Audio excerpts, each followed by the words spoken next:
Good morning. Welcome to Google I/O.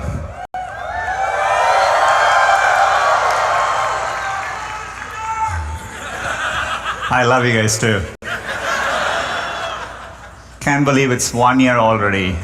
It's a beautiful day. We're being joined by over 7,000 people, and we are live streaming this as always to over 400 events in 85 countries.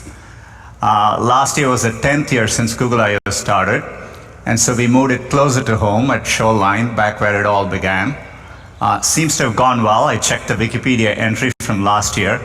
There were some mentions of sunburn, so we have plenty of sunscreen all around. It's on us.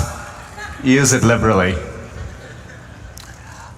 It's been a very busy year since last year, no different from my 13 years at Google. That's because we've been focused ever more on our core mission of organizing the world's information, and we are doing it for everyone, and we approach it by applying deep computer science and technical insights to solve problems at scale. That approach has served us very, very well. This is what has allowed us to scale up 7 of our most important products and platforms to over 1 billion monthly active users each. And it's not just the scale at which these products are working. Users engage with them very heavily. YouTube not just has over 1 billion users, but every single day, users watch over 1 billion hours of videos on YouTube. Google Maps, every single day, users navigate over 1 billion kilometers with Google Maps. So the scale is inspiring to see, and there are other products approaching this scale. We launched Google Drive 5 years ago, and today it is over 800 million monthly active users, and every single week there are over 3 billion objects uploaded to Google Drive. 2 years ago, at Google I/O, we launched Photos as a way to organize users' photos using machine learning. And today, we are over 500 million active users, and every single day, users upload 1.2 billion photos to Google. So the scale of these products are amazing, but they're all still working up their way towards Android, which I'm excited, as of this week, we crossed over 2 billion active devices of Android. As you can see, the robot is pretty happy too behind me, so it's a privilege to serve users at this scale. And this is all because of the growth of mobile and smartphones. But computing is evolving again. We spoke last year about this important shift in computing from a mobile-first to an AI-first approach. Mobile made us reimagine every product we were working on. We had to take into account that the user interaction model had fundamentally changed with multi-touch, location, identity, payments, and so on. Similarly, in an AI-first world, we are rethinking all our products and applying machine learning and AI to solve user problems. And we are doing this across every one of our products. So today, if you use Google Search, we rank differently using machine learning. Or if you're using Google Maps, Street View automatically recognizes restaurant signs, street signs, using machine learning. Duo with video calling uses machine learning for low bandwidth situations. And Smart Reply in Allo last year had great reception. And so today, we are excited that we are rolling out Smart Reply to over 1 billion users of Gmail. It works really well. Here's a sample email. If you get an email like this, the machine learning systems learn to be conversational, and it can reply, "I'm fine with Saturday," or whatever. So it's really nice to see. Just like with every platform shift, how users interact with computing changes. Mobile brought multi-touch. We evolved beyond keyboard and mouse. Similarly, we now have voice and vision as two new important modalities for computing. Humans are interacting with computing in more natural and immersive ways. Let's start with voice. We've been using voice as an input across many of our products. That's because computers are getting much better at understanding speech. We have had significant breakthroughs, but the pace, and even since last year, has been pretty amazing to see. Our word error rate continues to improve, even in very noisy environments.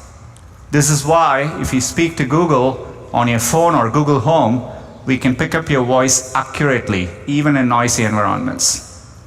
When we were shipping Google Home, we had originally planned to include 8 microphones so that we could accurately locate the source of where the user was speaking from. But thanks to deep learning, we use a technique called neural beamforming, we were able to ship it with just 2 microphones and achieve the same quality. Deep learning is what allowed us about 2 weeks ago to announce support for multiple users in Google Home, so that we can recognize up to 6 people in your house and personalize the experience for each and every one. So voice is becoming an important modality in our products. The same thing is happening with vision. Similar to speech, we are seeing great improvements in computer vision. So when we look at a picture like this, we are able to understand the attributes behind the picture. We realize it's your boy in a birthday party. There was cake and family involved, and your boy was happy. So we can understand all that better now. And our computer vision systems now, for the task of image recognition, are even better than humans. So it's astounding progress, and we're using it across our products. So if you use the Google Pixel, it has the best-in-class camera, and we do a lot of work with computer vision. You can take a low-light picture like this, which is noisy, and we automatically make it much clearer for you. Or coming very soon, if you take a picture of your daughter at a baseball game and there is something obstructing it, we can do the hard work, remove the obstruction, and have the picture of what matters to you in front of you. We are clearly at an inflection point with vision, and so today we are announcing a new initiative called Google Lens. Google Lens is a set of vision-based computing capabilities that can understand what you're looking at and help you take action based on that information. We'll ship it first in Google Assistant and Photos, and it'll come to other products. So how does it work? So for example, if you run into something and you want to know what it is, say a flower, you can invoke Google Lens from your assistant, point your phone at it, and we can tell you what flower it is. It's great for someone like me with allergies. Or if you've ever been at a friend's place and you've crawled under a desk just to get the username and password from a Wi-Fi router, you can point your phone at it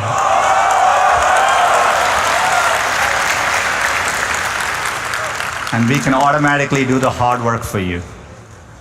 Or if you're walking in a street downtown and you see a set of restaurants across you, you can point your phone, because we know where you are and we have our knowledge graph and we know what you're looking at, we can give you the right information in a meaningful way. As you can see, we are beginning to understand images and videos. All of Google was built because we started understanding text and web pages. So the fact that computers can understand images and videos has profound implications for our core mission. When we started working on search, we wanted to do it at scale. This is why we rethought our computational architecture. We designed our data centers from the ground up, and we put a lot of effort in them. Now that we are evolving for this machine learning and AI world, we are rethinking our computational architecture again. We are building what we think of as AI-first data centers. This is why last year we launched the tensor processing units. They are custom hardware for machine learning. They were about 15 to 30 times faster and 30 to 80 times more power efficient than CPUs and GPUs at that time. We use TPUs across all our products. Every time you do a search, every time you speak to Google. In fact, TPUs are what powered AlphaGo in its historic match against Laserdahl. As you know, machine learning has 2 components. Training, that is how we build a neural net. Training is very computationally intensive, and inference is what we do at real time, so that when you show it a picture, we recognize whether it's a dog or a cat and so on. Last year's TPU were optimized for inference. Training is computationally very intensive. To give you a sense, each one of our machine translation models takes a training of over 3 billion words for a week on about 100 GPUs. So we've been working hard, and I'm really excited to announce our next generation of TPUs, cloud TPUs, which are optimized for both training and inference. What you see behind me is one cloud TPU board. It has 4 chips in it, and each board is capable of 180 trillion floating point operations per second.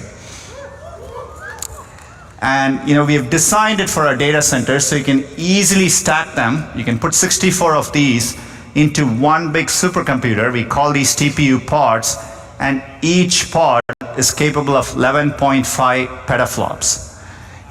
It is an important advance in technical infrastructure for the AI era. The reason we named it Cloud TPU is because we are bringing it through the Google Cloud Platform.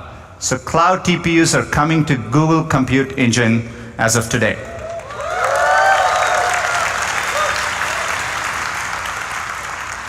We want Google Cloud to be the best cloud for machine learning. And so we want to provide our customers with a wide range of hardware, be it CPUs, GPUs, including the great GPUs NVIDIA announced last week, and now cloud TPUs. So this lays the foundation for significant progress. So we are focused on driving the shift and applying AI to solving problems. At Google, we are bringing our AI efforts together under Google.ai. It's a collection of efforts and teams across the company focused on bringing the benefits of AI to everyone. Google.ai will focus on 3 areas: state-of-the-art research, tools and infrastructure like TensorFlow and cloud TPUs, and applied AI. So let me talk a little bit about these areas. Talking about research, we are excited about designing better machine learning models, but today it is really time-consuming. It's a painstaking effort of a few engineers and scientists, mainly machine learning PhDs. We want it to be possible for hundreds of thousands of developers to use machine learning. So what better way to do this than getting neural nets to design better neural nets? We call this approach AutoML. It's learning to learn. So the way it works is we take a set of candidate neural nets, think of these as little baby neural nets, and we actually use a neural net to iterate through them till we arrive at the best neural net. We use a reinforcement learning approach. And the results are promising. To do this is computationally hard, but cloud TPUs put it in the realm of possibility. We are already approaching state-of-the-art in standard tasks like CFAR image recognition. So whenever I spend time with the team and think about neural nets building their own neural nets, it reminds me of one of my favorite movies, Inception. And I tell them, we must go deeper. So we are taking all these AI advances and applying them to newer, harder problems across a wide range of disciplines. One such area is healthcare. Last year, I spoke about our work on diabetic retinopathy. It's a preventable cause of blindness. This year, we published our paper in the Journal of American Medical Association, and Verily is working on bringing products to the medical community. Another such area is pathology. Pathology is a very complex area. If you take an area like breast cancer diagnosis, even amongst highly trained pathologists, agreement on some forms of breast cancer can be as low as 48%. That's because each pathologist is reviewing the equivalent of 1,000 10 megapixel images for every case. This is a large data problem, but one which machine learning is uniquely equipped to solve. So we built neural nets to detect cancer spreading to adjacent lymph nodes. It's early days, but our neural nets show a much higher degree of accuracy, 89% compared to previous methods of 73%. There are important caveats. We do have higher false positives, but already giving this in the hands of pathologists, they can improve diagnosis. In general, I think this is a great approach for machine learning, providing tools for people to do what they do better. And we are applying it across even basic sciences. Take biology. We are training neural nets to improve the accuracy of DNA sequencing. Deep Variant is a new tool from Google.ai that identifies genetic variants more accurately than state-of-the-art methods. Reducing errors is important applications. We can more accurately identify whether or not a patient has genetic disease and can help with better diagnosis and treatment. We're applying it to chemistry. We're using machine learning to predict the properties of molecules. Today, it takes an incredible amount of computing resources to hunt for new molecules, and we think we can accelerate timelines by orders of magnitude. This opens up possibilities in drug discovery or material sciences. I'm entirely confident one day AI will invent new molecules that behave in predefined ways. Not everything we are doing is so profound. We are doing even simple and fun things, like a simple tool which can help people draw. We call this auto draw. Just like today when you type in Google, we give you suggestions, we can do the same when you're trying to draw. Even I can draw with this thing. So it may look like fun and games, but pushing computers to do things like this is what helps them be creative and actually gain knowledge. So we are very excited about progress even in these areas as well. So we're making impressive progress in applied machine learning, and we are applying it across all our products. But the most important product we are using this is for Google Search and Google Assistant. We are evolving Google Search to being more assistive for our users. This is why last year at Google I/O, we spoke about the Assistant, and since then, we've launched it on Google Pixel and Google Home, and today, it's available on over 100 million videos. Scott and team are going to talk more about it, but before that, let's take a look at the many amazing ways people have been using the Google Assistant. Okay, Google. Hey, Google. Hey, Google. Okay, Google. Hey, Google.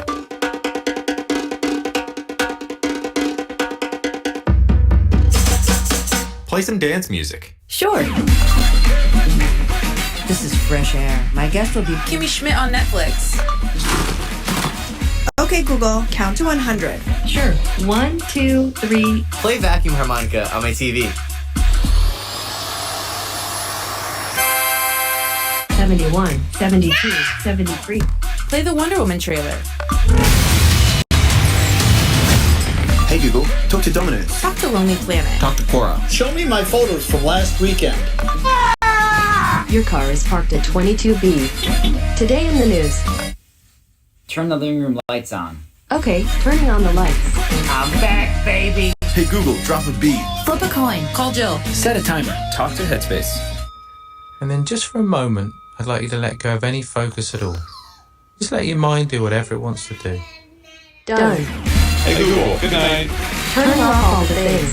See you tomorrow.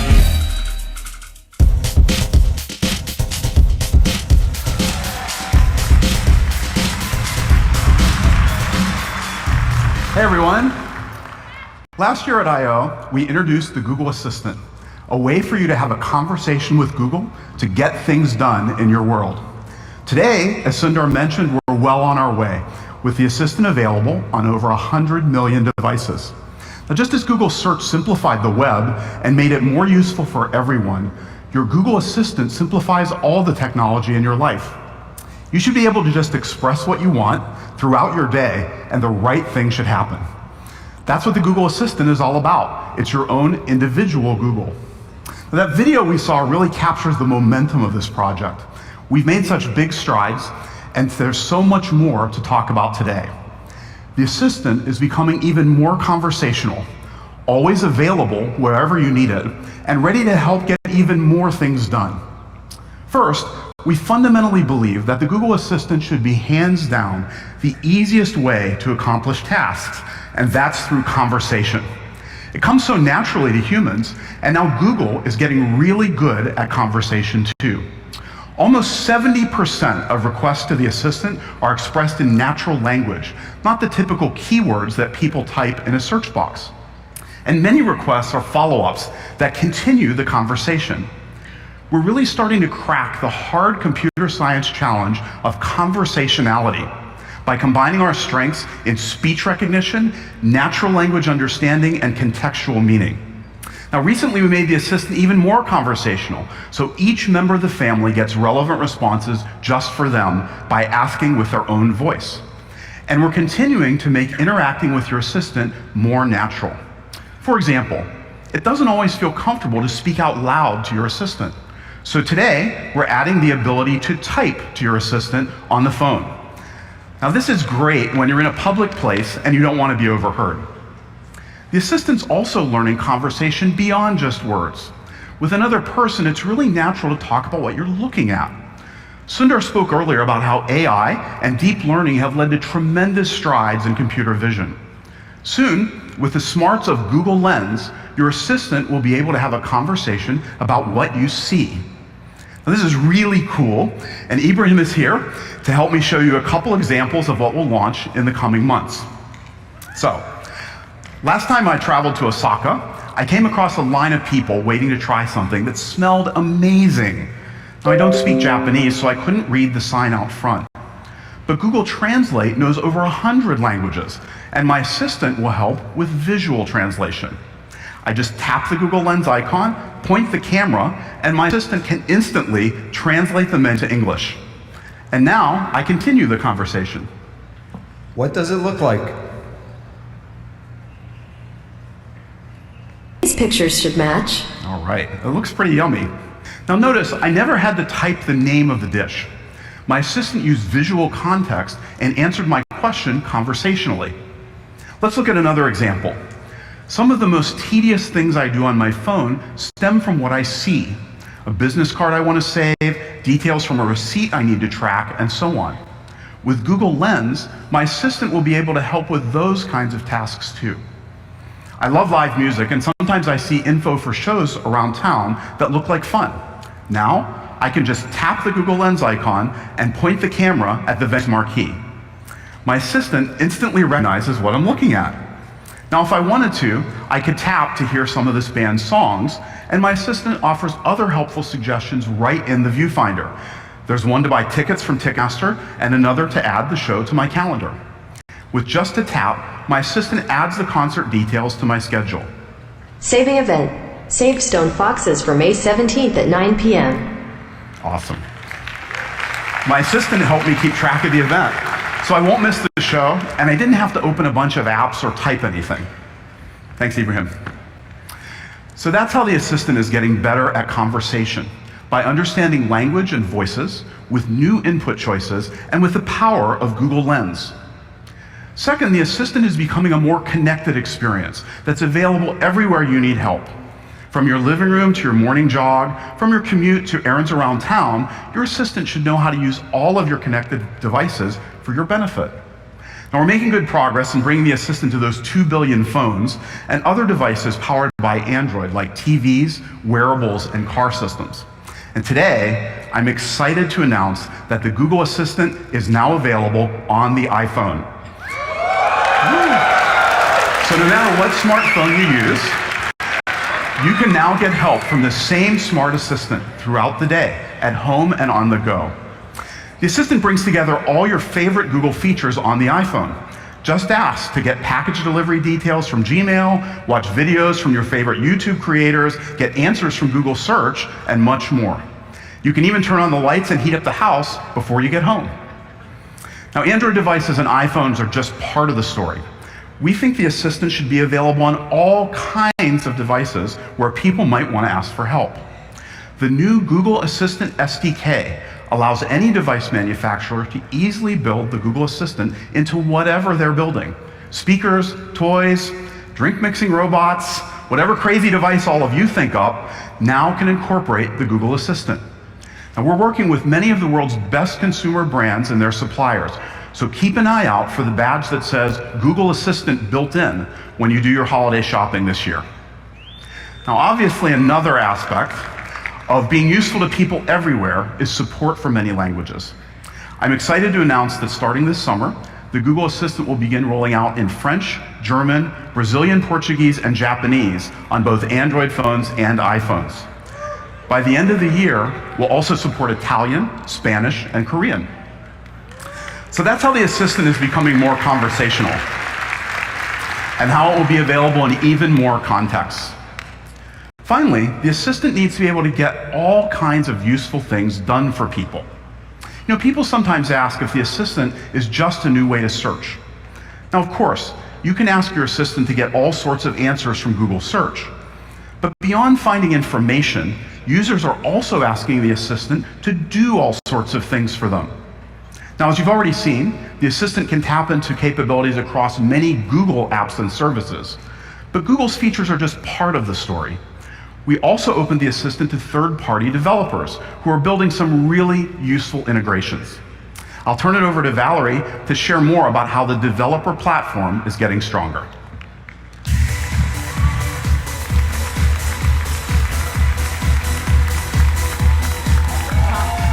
Hi. Okay, so with the Actions on Google platform, it's been awesome to see how developers like you have been engaging with the Google Assistant. Like, honestly, you have built some really cool integrations. Like, I can ask Food Network about the recipe that's on TV right now. I can work out with Fitstar, ask CNBC about the news, or my husband and I can play Name That Tune with Song Pop, which he is surprisingly good at. Until now, these experiences have been available through the Assistant on Google Home. But today, we're also bringing them to Android phones and iPhones. There's over 100 million devices on Android alone. So now people can get to Google features and third-party services from anywhere, and they can even pick up where they left off across devices. So not only are third-party integrations available in more places, they'll be able to do more. Starting today, Actions on Google will be supporting transactions. It's a complete end-to-end solution for developers, including payments, identity, notifications, receipts, even account creation. The platform handles all the complexity. Let me show you how one will work. Hi, how can I help? I'd like delivery from Panera. Hi, this is Panera. I'll need your delivery address. Which one can I get from Google? We'll go with 1600 Amphitheater. What can I get you started with? I'll have the strawberry poppy seed salad with steak instead of chicken. Got it. How about one of these cold drinks? And here I can just swipe through my options, see what looks good. Agave lemonade. Great. Are you ready to check out? Yep. Okay. The total is $18.40. Are you ready to place the order? Yes. I'll just scan my fingerprint to pay with Google, and that's it. Thanks. You're all set. Yeah. Super easy, like I was talking to someone at the store. So here I was a new Panera customer. I didn't have to install anything or create an account. You'll also probably notice I didn't have to enter my address or my credit card. I just saved those earlier with Google, and Panera used built-in platform calls to request the information. Now I was in control over what I shared every step of the way. So, the developer platform is also getting much stronger for home automation integrations. Actions on Google can now support any smart home developer that wants to add conversational control. Today, over 70 smart home companies work with the Google Assistant. So now on my Google Home or from my phone, I can lock my front door with August locks, control a range of LG appliances, or check in on my son's room by putting the Nest Cam on TV. All right. Now that we're talking about making your home smarter, we also have a lot of news to share today about Google Home, our own smart speaker with the Google Assistant built in. Here to tell you more is Rishi Chandra.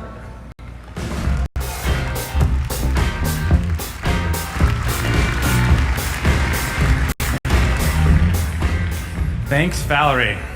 You know, it's really hard to believe. We launched Google Home a little over 6 months ago. and we've been really busy ever since. Since launch, we've added 50 new features, including some of my favorites, like the support for Google Shopping, where I can use my voice to order items from Costco right to my front door. Or I can get step-by-step cooking instructions from over 5 million recipes. Or I can even play my favorite song just by using the lyrics. Now in April, we launched in the UK to some great reviews. And starting this summer, we're gonna be launching in Canada, Australia, France, Germany, and Japan.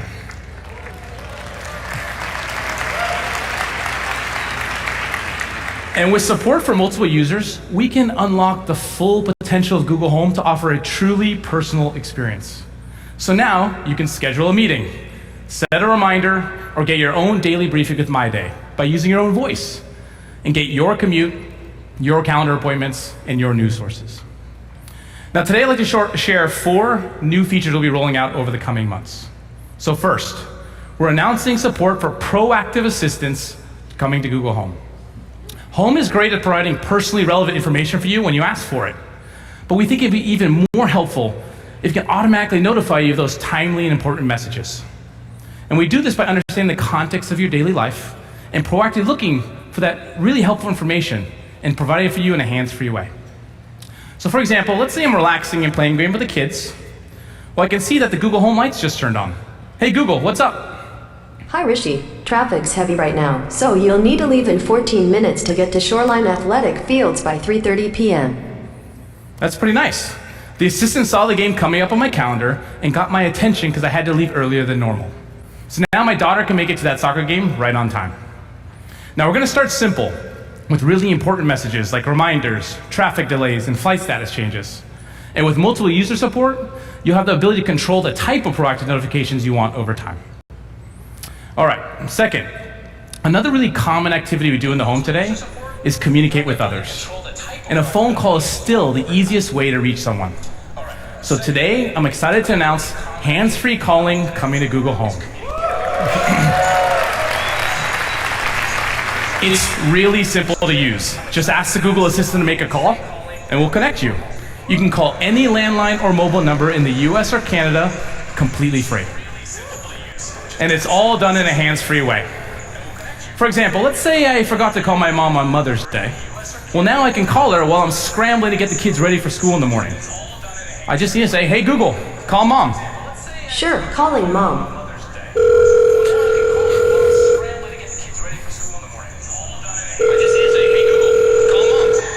Sure, calling mom. So you're finally calling. Mother's Day was...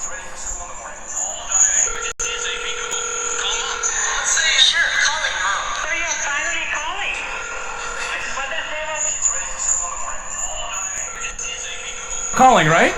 No, it doesn't. You still need to visit and bring flowers.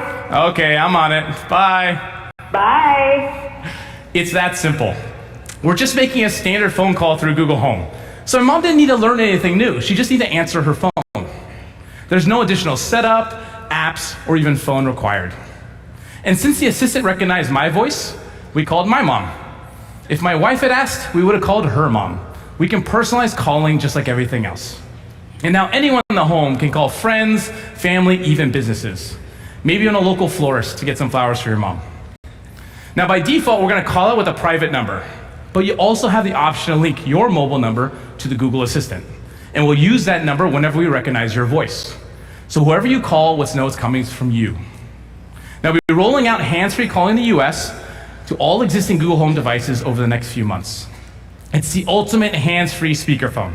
No setup required, call anyone, including personal contacts or businesses, and even dial out with your personal number when we detect your voice. We can't wait for you to try it out. Okay, third, let's talk a little bit about entertainment.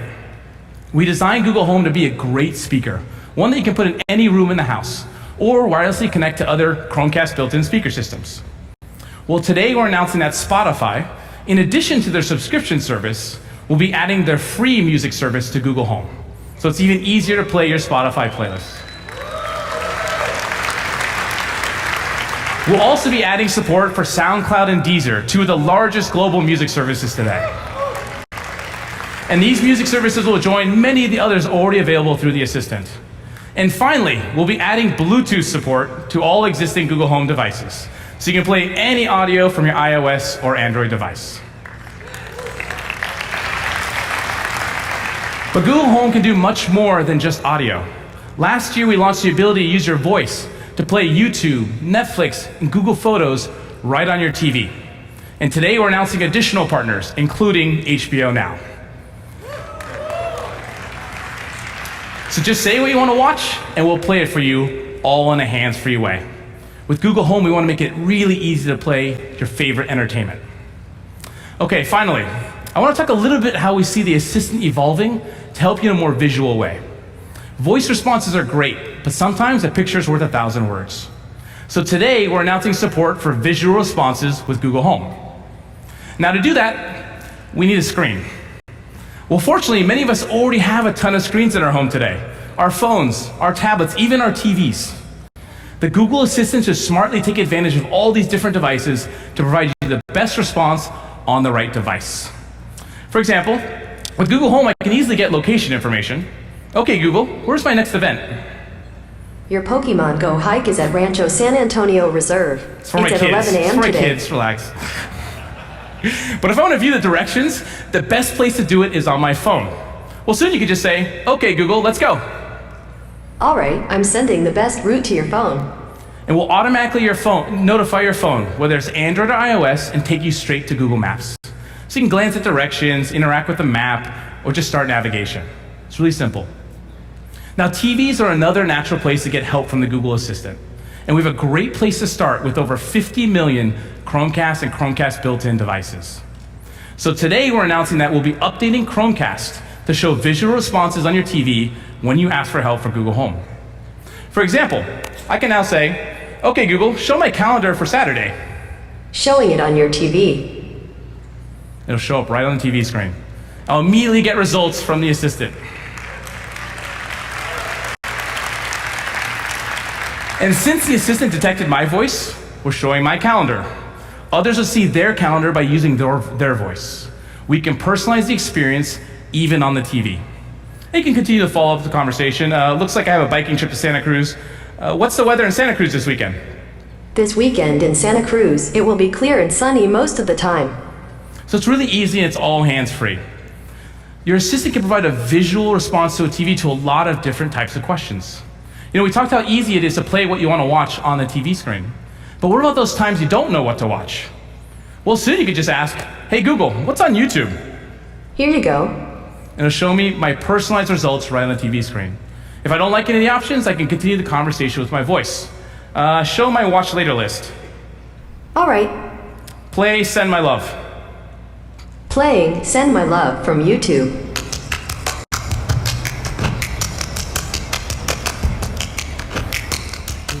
It's really simple. Again, no remotes or phone required. In a short conversation, I found something really interesting to watch using Google Home. I can even do it with other things. Okay, Google, what's on my DVR? Here you go. Here we're showing how it works with YouTube TV, a new live TV streaming service that gives you live sports and shows from popular TV networks.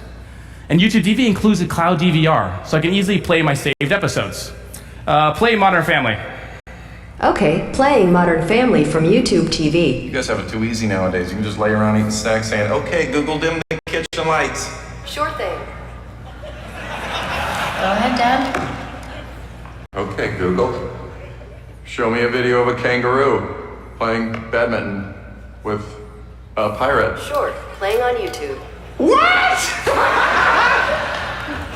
I had a similar reaction the first time I saw it. Everything can be done in a hands-free way, all from the comfort of my couch. And over time, we're going to bring all those developer actions that Valerie already talked about right to the TV screen. So we do even more over time with Google Home. And when you're done, just say, okay, Google, turn off the TV. Sure. And that's our update for Google Home. Proactive assistance to bring important information to you at the right time. Simple and easy hands-free calling. More entertainment options, and evolving the assistant to provide visual responses in the home. Next up is Anil, who's going to talk about Google Photos.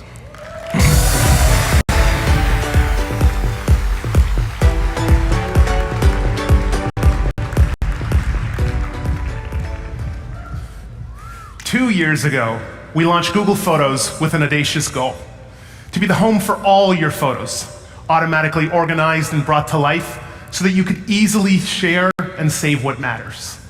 In doing so, we took a fundamentally different approach. We built a product from the ground up with AI at its core. And that's enabled us to do things in ways that only Google can. Like when you're looking for that one photo you can't find, Google Photos organizes your library by people, places, and things. Simply type Anil Pineapple Hawaii and instantly find this gem. Or when you come home from vacation, overwhelmed by the hundreds of photos you took, Google Photos will give you an album curated with only the best shots, removing duplicates and blurry images. This is the secret ingredient behind Google Photos, and the momentum we've seen in these 2 short years is remarkable. As Sundar mentioned, we now have more than 500 million monthly active users, uploading more than 1.2 billion photos and videos per day. And today, I'm excited to show you 3 new features we're launching to make it even easier to send and receive the meaningful moments in your life. Now, at first glance, it might seem like photo sharing is a solved problem. After all, there's no shortage of apps out there that are great at keeping you and your friends and family connected. But we think there's still a big and different problem that needs to be addressed. Let me show you what I mean. If there's one thing you know, it's that you're a great photographer. If there's a second thing you know, it's that you're kind of a terrible person. What? Yeah, you heard me. The only photo of the birthday girl in focus? Never sent it. The best picture of the entire wedding? Kept it to yourself. This masterpiece of your best friend? We were gonna send it, but then you were like, oh, remember that sandwich? I love that sandwich.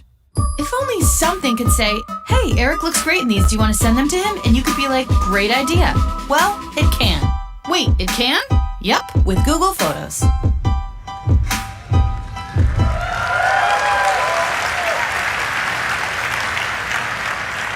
So today, to make us all a little less terrible people, we're announcing suggested sharing. Because we've all been there, right? Like when you're taking that group photo and you insist that it be taken with your camera, because you know if it's not on your camera, you are never seeing that photo ever again.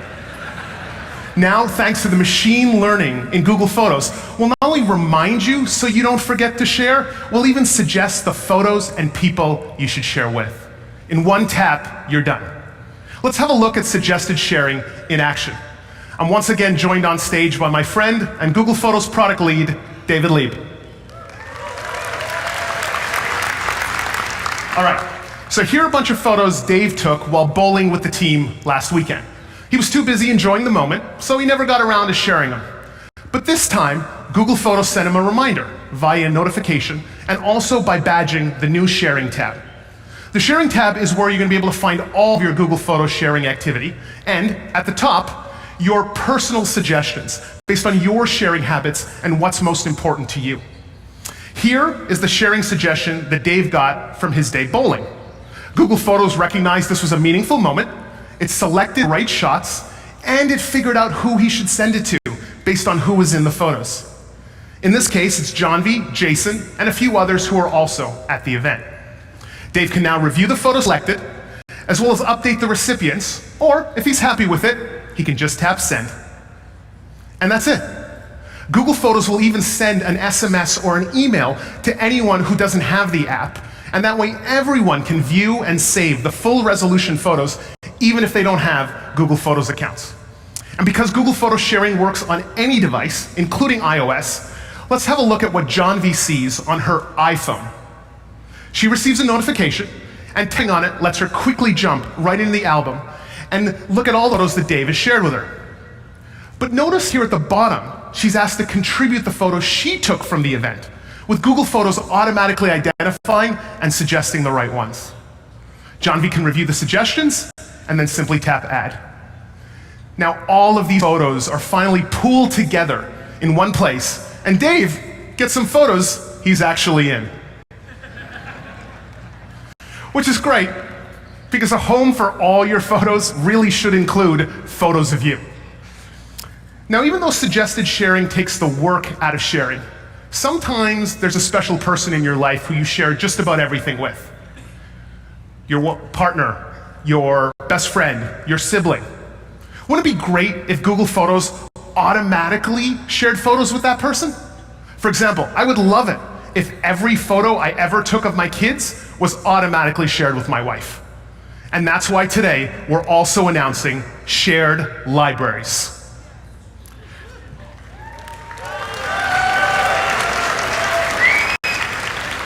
Let me show you how it works. So here, we're now looking at my Google Photos account. For the menu, I now have the option to go ahead and share my library, which I'm going to go ahead and do with my wife, Jess. Importantly, I have complete control over which photos I automatically share. I can share them all, or I can share a subset, like only photos of the kids, or only photos from a certain date forward, like when we first met. In this case, I'm going to go ahead and share all. We did not meet today. And that's all there is to it. I've now gone ahead and shared my library with my wife, Jess. So let's switch to her phone to see what the experience looks like from her end. She receives a notification, and after accepting, she can now go to see all the photos that I've shared with her. We can access easily from the menu. If she sees something she likes, she can go ahead and select those photos and save them to her library. We'll even notify her periodically as I take new photos. Now, this is great, but what if Jess doesn't want to have to keep coming back to this view and checking if I shared new photos with her? She just wants every photo I take of her or the kids to automatically be saved to her library, just as if she took the photos herself. With shared libraries, she can do just that, choosing to auto-save photos of specific people. Now, anytime I take photos of her or the kids, without either of us having to do anything, they'll automatically appear in the main view of her app. Let me show you. Now, I couldn't justify pulling the kids out of school today just to have their photo taken, but I do have the next best thing. All right. Let me introduce you to Ava and Lily. Alrighty here. So I'm gonna go ahead, take a photo with the girls. Smile, kids! Ah, fantastic. And since this is too good of an opportunity, I'm gonna have to take one with all of you here too, all right? There we go, woo! Brilliant, all right. Okay, so thank you, girls. Much appreciated. Back to school we go. All right, so using nothing more than the standard camera app on my phone, I've gone ahead and taken one photo with my kids and one photo with all of you here in the audience. Google Photos is going to back these two photos up, it's going to share them with Jess, and then it's going to recognize the photo that has kids in them and automatically save just that one to her library, like you can see right here.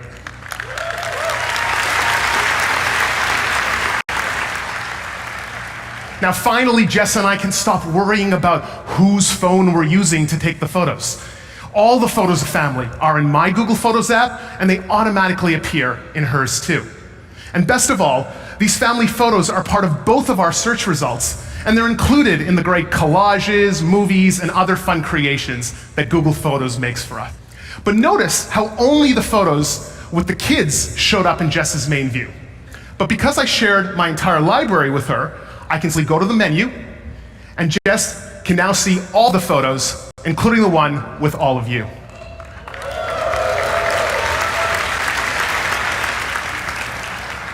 And that's how easy sharing can be in Google Photos. Spend less time worrying about sharing your memories and more time actually enjoying them. Suggested sharing and shared libraries will be rolling out on Android, iOS, and web in the coming weeks.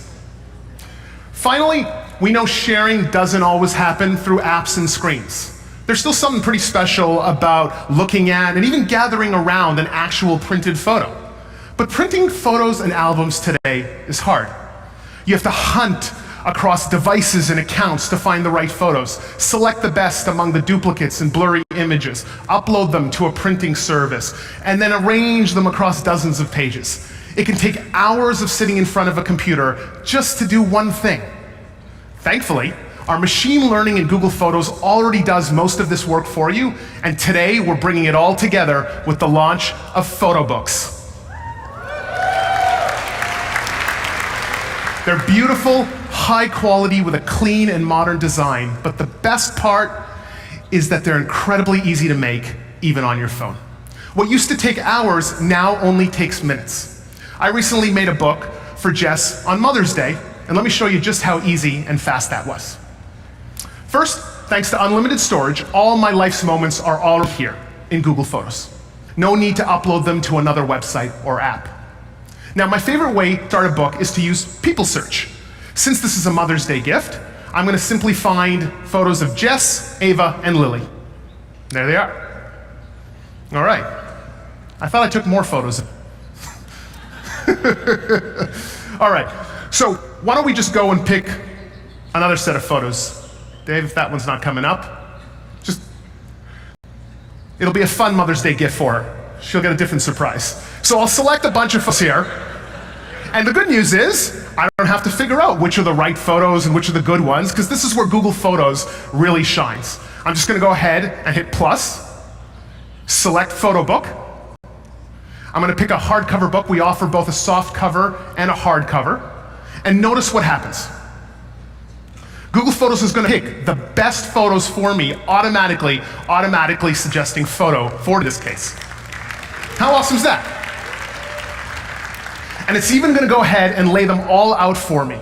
All that's left for me to do is make a couple of tweaks, check out, and in a few days, I'll end up with one of these beautiful printed photo books.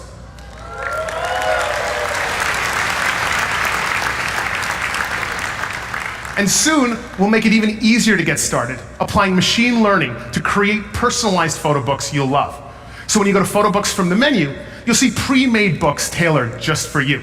Your trip to the Grand Canyon, time with your family during the holidays, or your pet, or even your kids' artwork, all easily customizable. We'll even notify you when there are new photo book suggestions. Photo books are available today in the US on photos.google.com, and they'll be rolling out on Android and iOS next week, and we'll be expanding to more countries soon.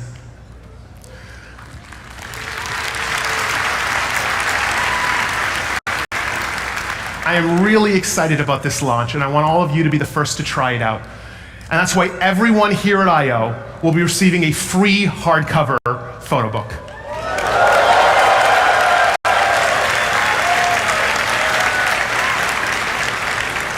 It's a great example of machine learning at work. So those are the three big updates related to sharing in Google Photos: suggested sharing, shared libraries, and photo books. Three new features built from the ground up with AI at their core. I can't wait for all of you to try them out real soon. Now, before I go, I want to touch on what Sundar mentioned earlier, which is the way we're taking photos is changing. Instead of the occasional photo with friends and family, we now take 30 identical photos of a sunset. We're also taking different types of photos, not just photos to capture a personal memory, but as a way to get things done. Whiteboards we want to remember, receipts we need to file, books we'd like to read. And that's where Google Lens and its vision-based computing capabilities comes in. It can understand what's in an image and help you get things done. Scott showed how Google Lens in the Assistant can identify what you're looking at and help you on the fly. But what about after you've taken the photo? There are lots of photos you want to keep and then look back on later to learn more and take action. And for that, we're bringing Google Lens right into Google Photos. Let me show you. So let's say you took a trip to Chicago. There's some beautiful architecture there, and during your boat tour down the Chicago River, you took lots of photos. But it's hard to remember which building is which later on. Now, by activating Lens, you can identify some of the cool buildings in your photos, like the second tallest skyscraper in the US, Willis Tower. You can even pull up directions and get the hours for the view deck. And later, while visiting the Art Institute, you might take photos of a few paintings you really love. In one tap, you can learn more about the painting and the artist. And the screenshot that your friend sent you of that bike rental place, Just activate Lens, and you can tap the phone number and make the call right from the photo.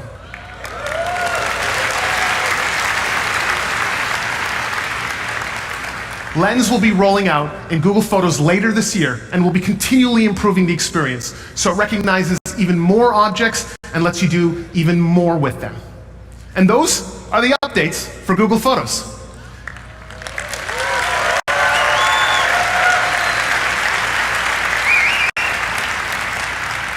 Now let's see what's next from YouTube.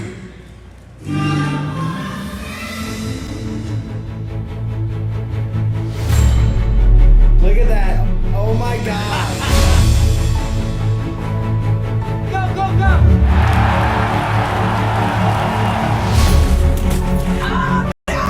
Check this out. Open the hatch.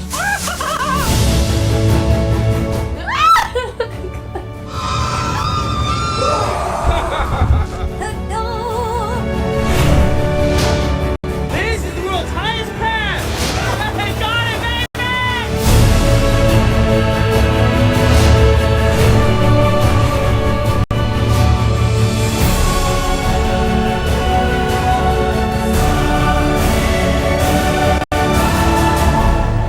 We are one species sharing one profoundly interconnected world. Don't let them convince you that you're small, because a lot of small things coming together can do big things. Love is love is love is love is love. Cannot be killed or swept aside. Now fill the world with music, love, and pride.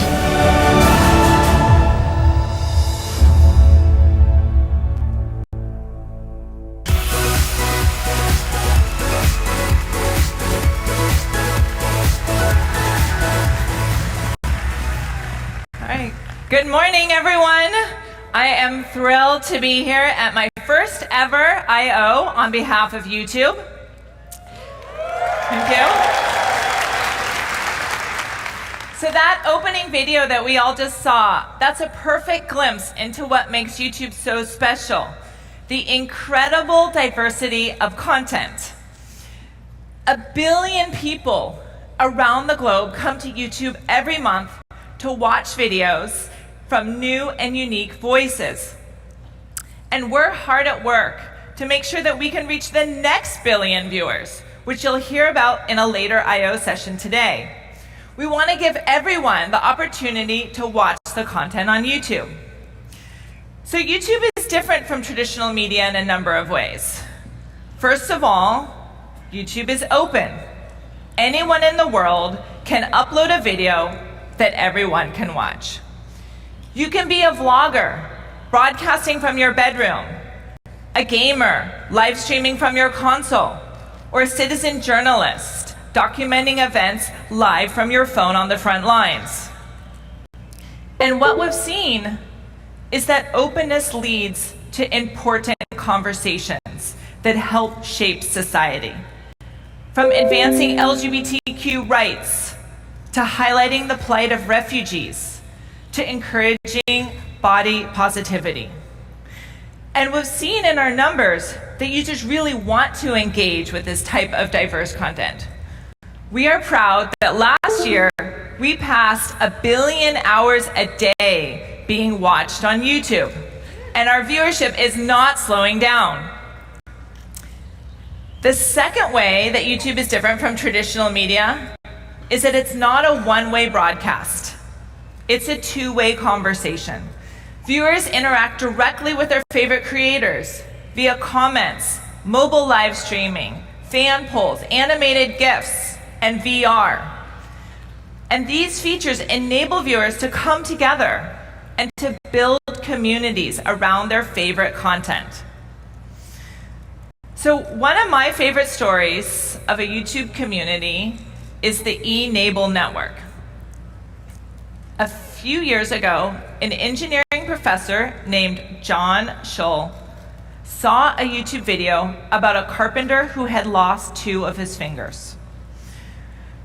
The carpenter worked with a colleague for over a year to build an affordable 3D printed prosthesis that would enable him to go back to work. They then applied this technology for a young boy who was born without any fingers. So inspired by this video, the professor posted a single comment on the video asking for volunteers with 3D printers to help print affordable prostheses. The network has since grown into a community of over 6,000 people who have designed, printed, and distributed these prosthetics to children in over 50 countries.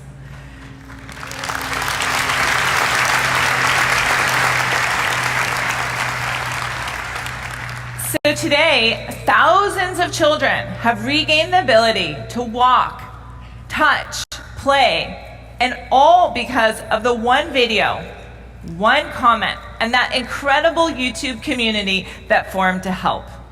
And that's just one example of the many passionate communities that are coming together on YouTube around video. So the third feature of this new medium is that video works on demand on any screen. Over 60% of our watch time now comes from mobile devices. But actually, our fastest growing screen isn't the one in your pocket. It's the one in your living room. Our watch time in our living room is growing at over 90% a year. So let's now welcome Sarah Ali, Head of Living Room Products, to the stage to talk about the latest features in the living room.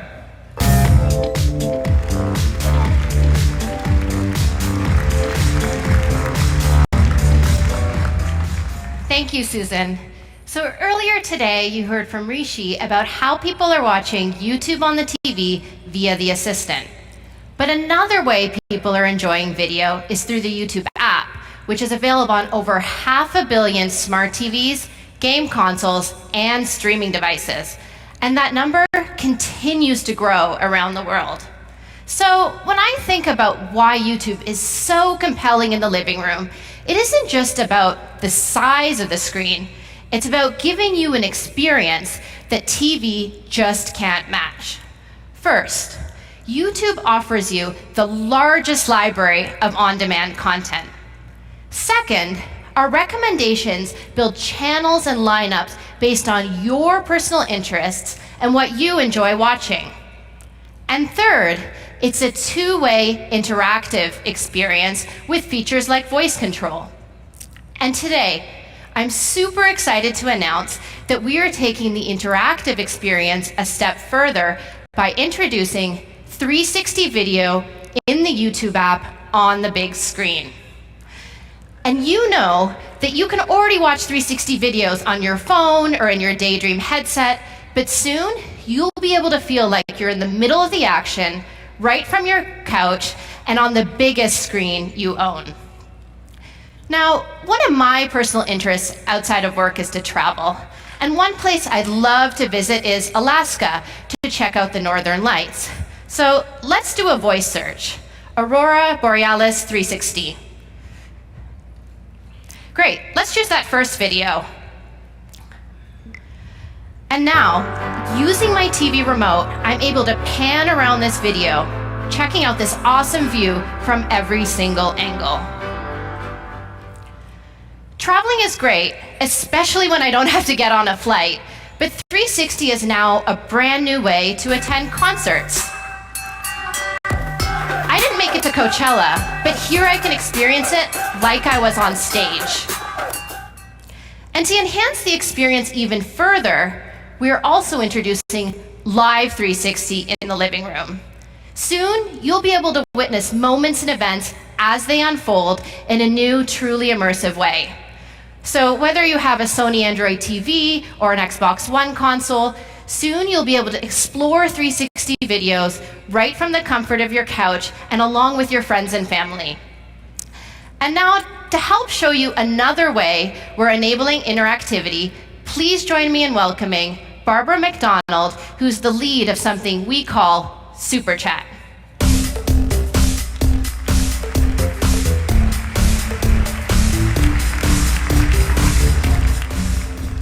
Good morning, IO, and to everybody on the live stream. As Susan mentioned, what makes YouTube special is the relationships that creators are able to foster with their fans.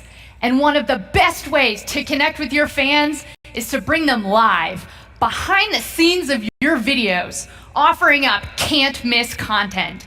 In the past year, the number of creators live streaming on YouTube has grown by 4x.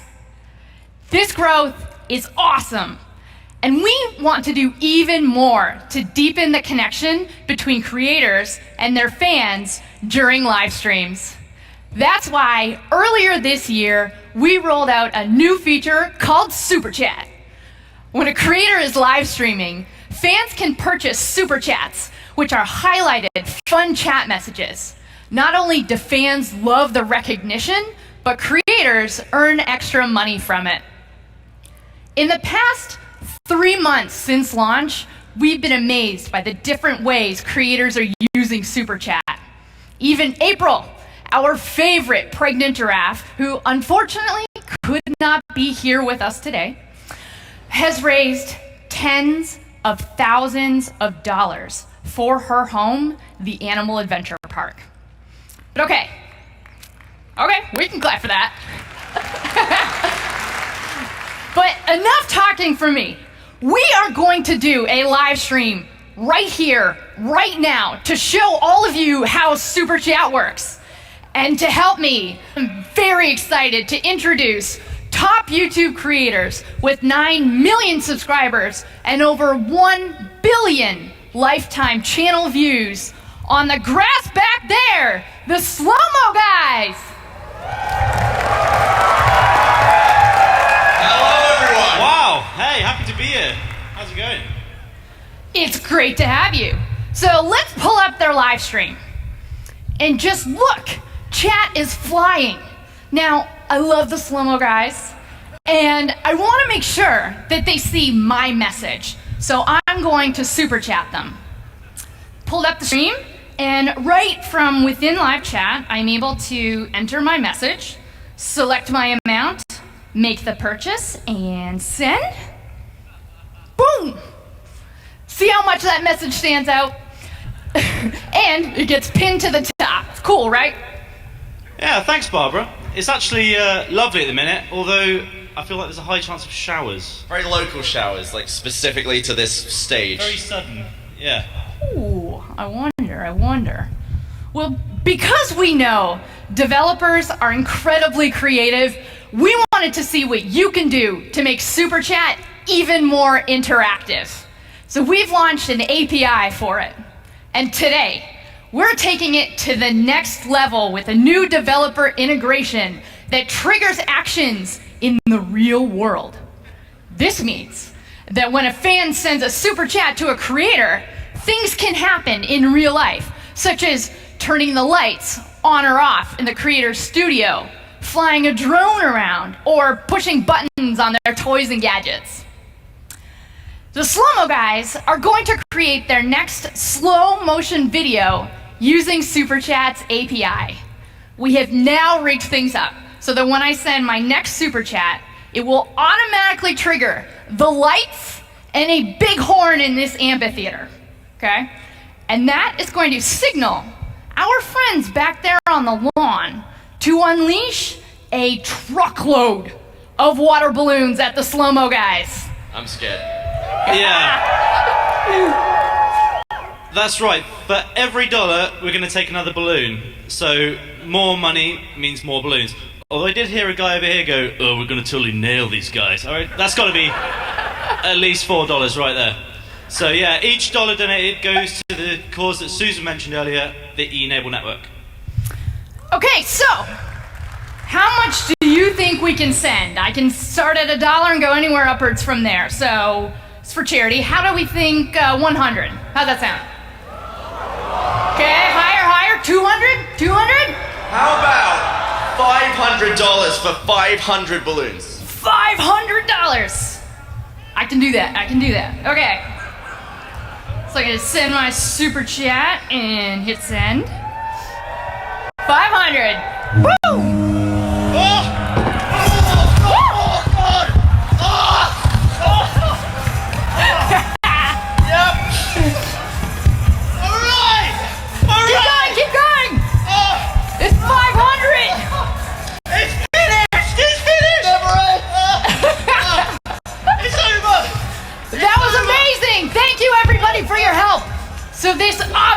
honestly just scratches the surface of what is possible using Super Chat's open APIs.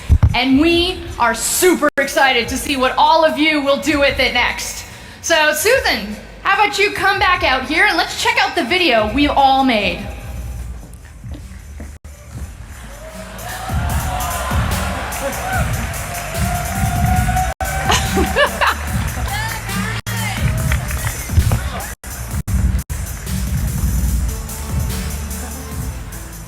Wow.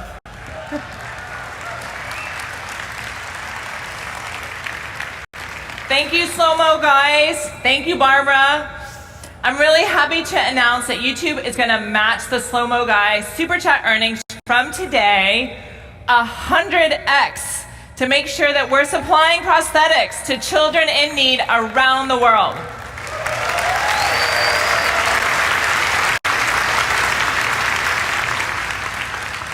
So that 360 living room demo and the Super Chat demo, those are just two examples of how we are working to connect people around the globe together with video.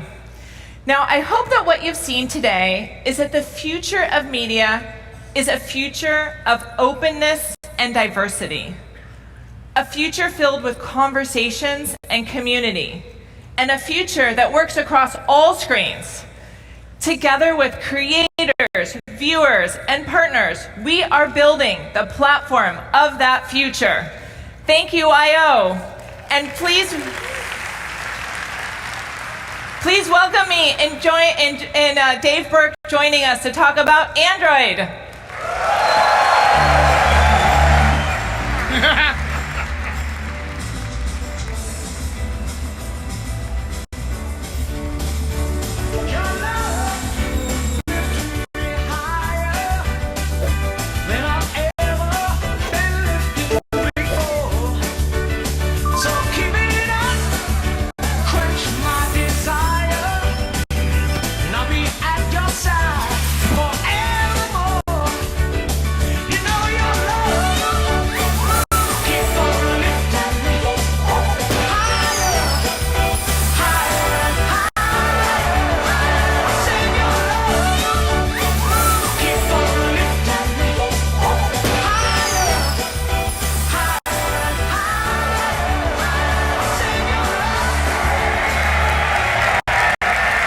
Hi everybody, it's great to be here at Google I/O 2017. As you can see, we found some new ways to hardware accelerate Android, this time with jetpacks. But seriously, 2 billion active devices is incredible, and that's just smartphones and tablets. We're also seeing new momentum in areas such as TVs and cars and watches and laptops and beyond. So let me take a moment and give you a quick update on how Android is doing in those areas. Android Wear 2.0 launched earlier this year with a new update for Android and iPhone users. And with new partners like Emporio Armani, Movado, and New Balance, we now enable 24 of the world's top watch brands. Android Auto, we had 10x user growth since last year. It's supported by more than 300 car models and the Android Auto mobile app. And just this week, Audi and Volvo announced that their next generation nav systems will be powered by Android for a more seamless connected car experience. Android TV, we've partnered with over 100 cable operators and hardware manufacturers around the world. And we're now seeing 1 million device activations every 2 months. And there are more than 3,000 Android TV apps in the Play Store. This year, we're releasing a brand new launcher interface and bringing the Google Assistant to Android TV. Android Things previewed late last year, and already there are thousands of developers in over 60 countries using it to build connected devices with easy access to the Google Assistant, TensorFlow, and more. The full launch is coming later this year. Chromebooks comprise almost 60% of K-12 laptops sold in the US, and the momentum is growing globally. And now, with the added ability to run Android apps, you get to target laptops too. Now, of course, platforms are only as good as the apps they run. The Google Play ecosystem is more vibrant than ever.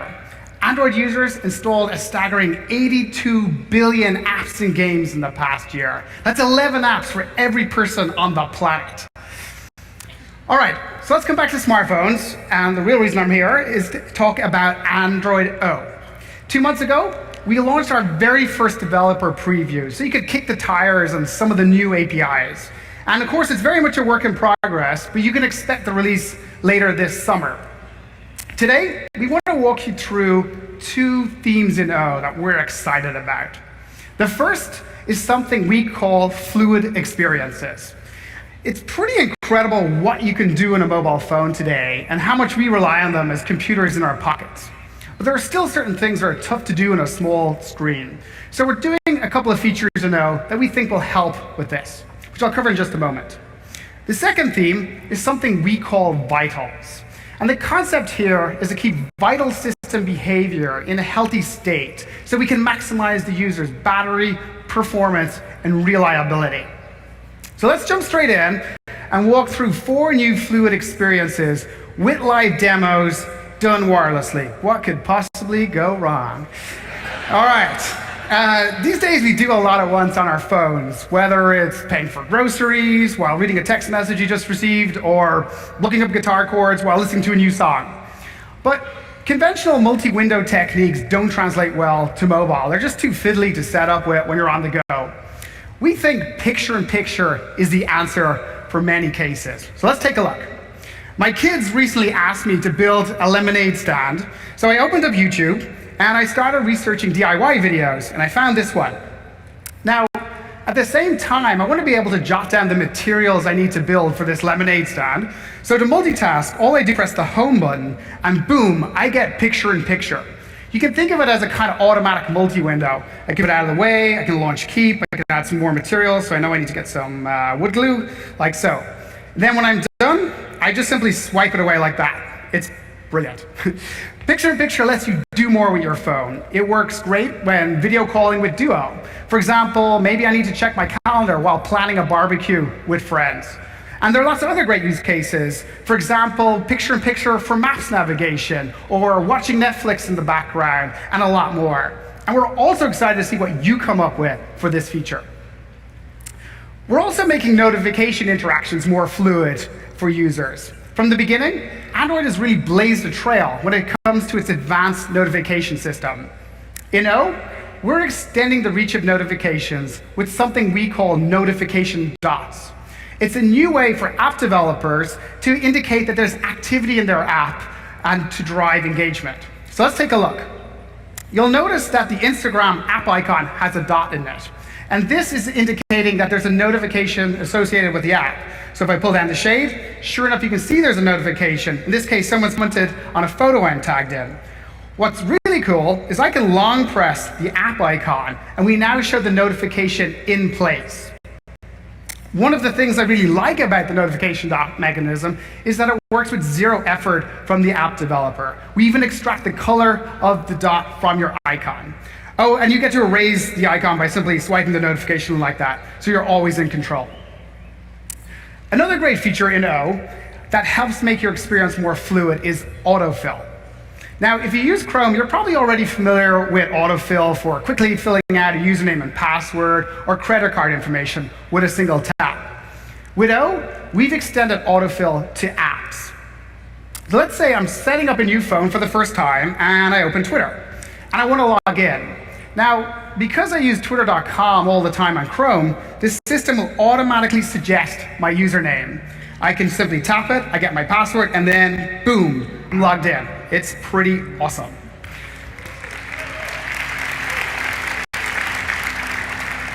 Autofill takes the pain out of setting up a new phone or tablet.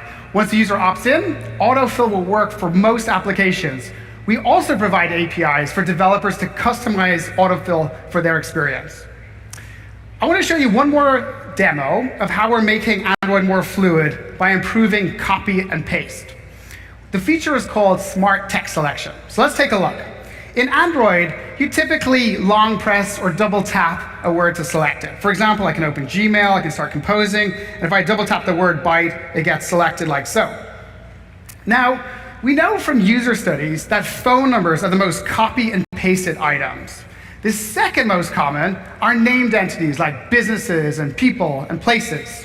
In O, we're applying on-device machine learning, in this case a feed-forward neural network, to recognize these more complicated entities. So watch this. I can double tap anywhere on the phrase old coffee house, and all of it is select for me. No more fiddling around with text selection handles.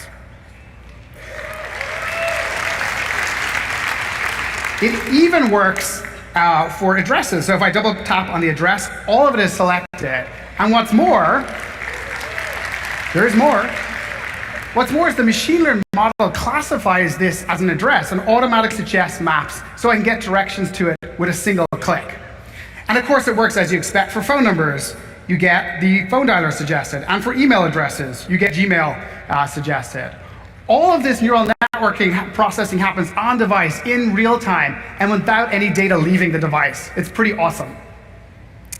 Now, on-device machine learning helps make your phone smarter. And we want to help you build experiences like what you just saw. So we're doing two things to help. First, I'm excited to announce that we're creating a specialized version of TensorFlow, Google's open source machine learning library, which we call TensorFlow Lite. It's a library for apps designed to be fast and small, yet still enabling state-of-the-art techniques like convnets and LSTMs. Second, we're introducing a new framework in Android to hardware accelerate neural computation. TensorFlow Lite will leverage a new neural network API to tap into silicon-specific accelerators. And over time, we expect to see DSPs specifically designed for neural network inference and training. We think these new capabilities will help power a next generation of on-device speech processing, visual search, augmented reality, and more. TensorFlow Lite will soon be part of the open source TensorFlow project, and the neural network API will be made available later in an update to O this year. Okay, so that's a quick tour of some of the fluid experiences in O. Let's switch gears and talk about vitals. So to tell you more, I want to hand over to Steph, who's been instrumental in driving this project. Thank you.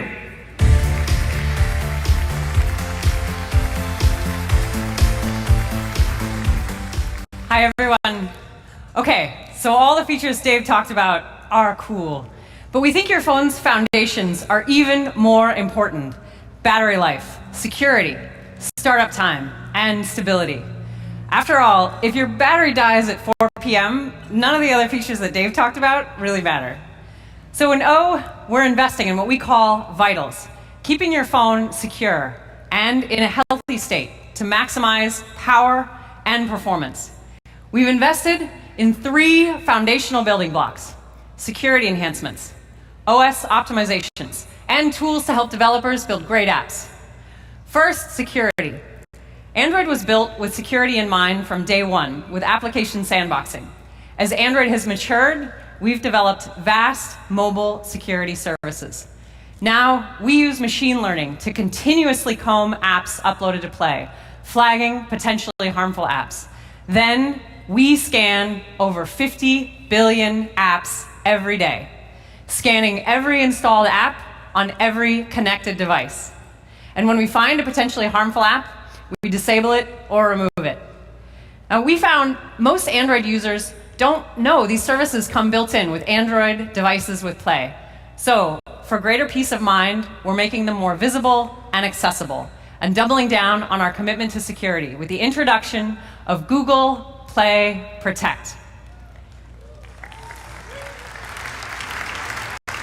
So here you can see Play Protect has recently scanned all your apps, no problems found. That's Google Play Protect. It's available out of the box on every Android device with Google Play. Second, OS optimizations. The single biggest visible change in O is boot time. On Pixel, for example, you'll find in most cases your boot time is now twice as fast. And we've made all apps faster by default. We did this through extensive changes to our runtime. Now, this is really cool stuff, like concurrent compacting garbage collection and code locality. But all you really need to know is that your apps will run faster and smoother. Take Google Sheets. Aggregate performance over a bunch of common actions is now over 2 times as fast. And that's all from the OS. There are no changes to the app. But we found apps could still have a huge impact on performance. Some apps were running in the background, and they were consuming tons of system resources, especially draining battery. So in O, we're adding wise limits to background location and background execution. These boundaries put sensible limits on usage. They're protecting battery life and freeing up memory. Now, our third theme is helping developers build great apps. And here, I want to speak directly to all the developers in the audience. Wouldn't it be cool if Android's engineering team could show you what causes performance issues? Today, we've launched Play Console dashboards that analyze every app and pinpoint 6 top issues that cause battery drain, crashes, and slow UI. For each issue the app has, we show how many users are affected and provide guidance on the best way to fix. Now, imagine if developers could also have a powerful profiler to visualize what's happening inside the app. In Android Studio, we've also launched new unified profiling tools for network, memory, and CPU. So developers can now see everything on a unified timeline and then dive into each profiler. For example, on CPU, you can see every thread, you can look at the call stack and the time every call is taking, you can visualize where the CPU is going, and you can jump to the exact line of code. Okay, so that's Android Vitals.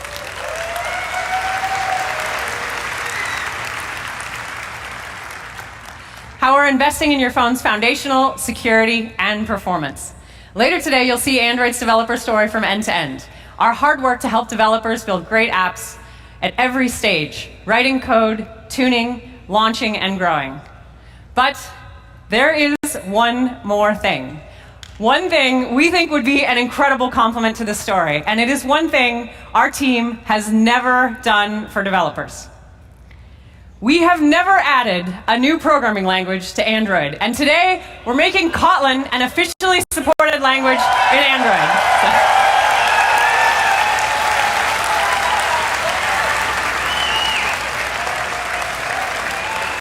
So, Kotlin is what our developer community has already asked for. It makes developers so much more productive. It is fully Android runtime compatible. It is totally interoperable with your existing code. It has fabulous IDE support, and it's mature and production ready from day one. We are also announcing our plans to partner with JetBrains, creating a foundation for Kotlin. I am so happy JetBrains CEO Max Shafarov is here today.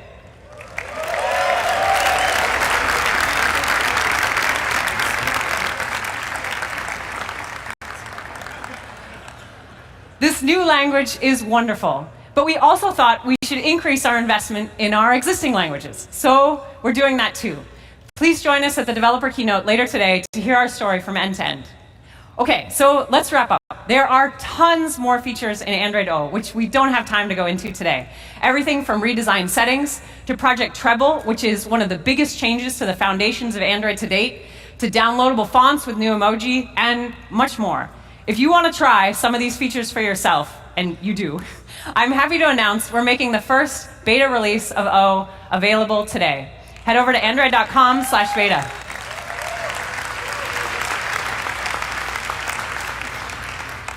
But there's more. You probably thought we were done talking about Android O, but I'd like you to hear some more about Android, and from that, please welcome Samir. Thank you.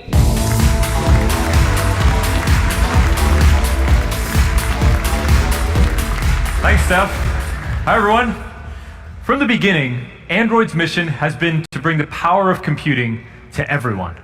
And we've seen tremendous growth over the last few years, from the high-end to entry-level devices in countries like Indonesia, Brazil, and India. In fact, there are now more users of Android in India than there are in the US. And every minute, 7 Brazilians come online for the first time. Now, all this progress is amazing. For those of us who have a smartphone, we intuitively understand the profound impact that computing is having on our daily lives.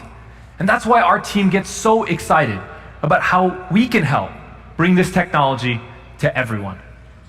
So we took a step back to think about what it would take to get smartphones to more people. There are a few things that are clear.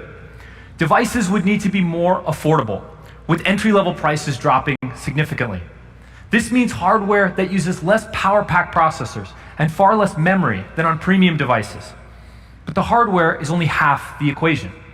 The software also has to be tuned for users' needs around limited data connectivity and multilingual use. We learned a lot from our past efforts here with Project Svelte and KitKat and the original Android One program. But we felt like the time was right to take our investment to the next level. So today, I'm excited to give you a sneak peek into a new experience we're building for entry-level Android devices. Internally, we call it Android Go. Android Go focuses on three things. First, optimizing the latest release of Android to run smoothly on entry-level devices, starting with Android O. Second, a rebuilt set of Google apps that use less memory, storage space, and mobile data. And third, a version of the Play Store that contains the whole app catalog, but highlights the apps designed by all of you for the next billion users. And all three of these things will ship together as a single experience, starting on Android O devices with 1 GB or less of memory. Let's take a look at some of the things we're working on for Android Go. First, let's talk about the operating system. For manufacturers to make more affordable entry-level devices, the prices of their components have to come down. Let's take one example. Memory is an expensive component. So we're making a number of optimizations to the system UI and the kernel to allow an Android O device built with the Go configuration to run smoothly with as little as 512 megabytes to 1 gigabyte of memory. Now, on-device performance is critical, but data costs and intermittent connectivity are also big challenges for users. One person put it best to me when she said, "Mobile data feels like currency," and she wanted more control over the way she spent it. So on these devices, we're putting data management front and center in quick settings. And we've created an API that carriers can integrate with, so you can see exactly how much prepaid data you have left and even top up right there on the device. But beyond the OS, the Google apps are also getting smarter about data. For example, on these devices, the Chrome Data Saver feature will be turned on by default. Data Saver transcodes content on the server and simplifies pages when you're on a slow connection. And now we're making the savings more visible here in the UI. In aggregate, this feature is saving users over 750 terabytes of data every day. I'm really excited that the YouTube team has designed a new app called YouTube Go for their users with limited data connectivity. Feedback on the new YouTube app has been phenomenal, and we're taking many of the lessons we've learned here and applying them to several of our Google apps. Let me show you some of the things I love about YouTube Go. First, there's a new preview experience, so you can get a sneak peek inside a video before you decide to spend your data to watch it. And when you're sure this is the video for you, you can select the streaming quality you want and see exactly how much mobile data that's going to cost you. But my favorite feature of YouTube Go is the ability to save videos while you're connected, so you can watch them later when you might not have access to data.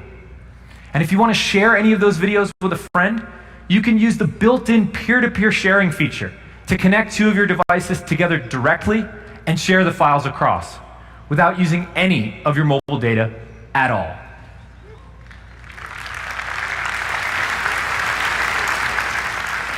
But beyond data management, the Google apps will also make it easier to seamlessly go between multiple languages, which is a really common use case for people coming online today. For example, Gboard now supports over 191 languages, including the recent addition of 22 Indian languages. And there's even a transliteration feature, which allows you to spell words phonetically on a QWERTY keyboard to type in your native language script. Now, Gboard is super cool, so I want to show it to you. I grew up in the US, so for any of my family that's watching, don't get too excited by the demo. I haven't learned Hindi yet, and I'm sorry, Mom. Okay. So let's say I want to send a quick note to my aunt in India. I can open up Allo, and using Gboard, I can type how it sounds phonetically, tum kaise ho, which means, how are you, in Hindi. And transliteration automatically gives me Hindi script. That's pretty cool. Now let's say I want to ask her how my IO speech is going, but I don't know how to say that in Hindi at all. I can use the built-in Google Translate feature to say, how is this going? And seamlessly, I get Hindi script, all built right into the keyboard.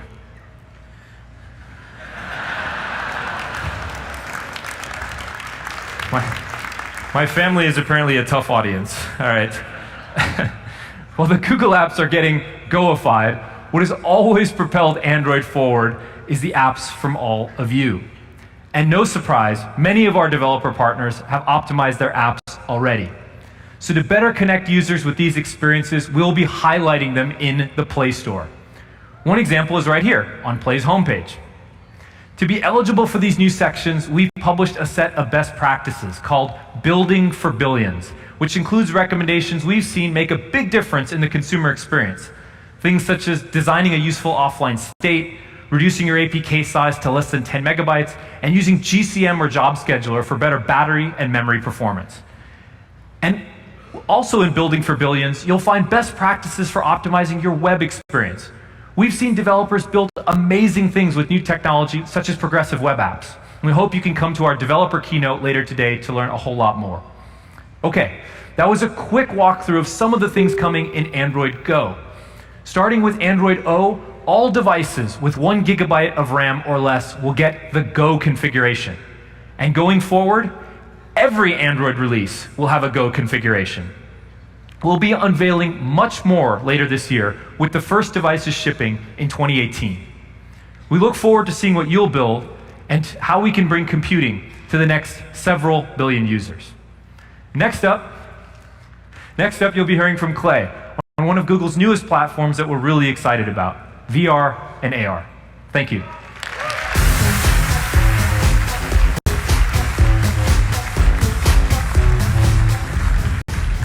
Thank you, Samir. So Sundar talked about how technologies like machine learning and conversational interfaces make computing more intuitive by enabling our computers to work more like we do. And we see VR and AR in the same light. They enable us to experience computing just as we experience the real world. Virtual reality can be transporting. You can experience not just what it's like to see someplace, but what it's like to really be there. And augmented reality uses your surroundings as context and puts computing into the real world. A lot has happened since Google I/O last year, and I'm excited to share a bit of what we've been up to. So let's start with VR. Last year we announced Daydream, our platform for mobile virtual reality. And then in October, to kickstart the Daydream ecosystem, we released Daydream View, a VR headset made by Google. That's super comfortable, it's really easy to use, and there's tons to do with it. You can play inside alternate worlds in games like virtual reality.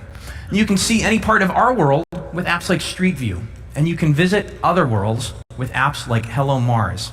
There's already a great selection of Daydream phones out there, and we're working with partners to get Daydream on even more. First, I'm pleased that LG's next flagship phone, which launches later this year, will support Daydream. And there's another.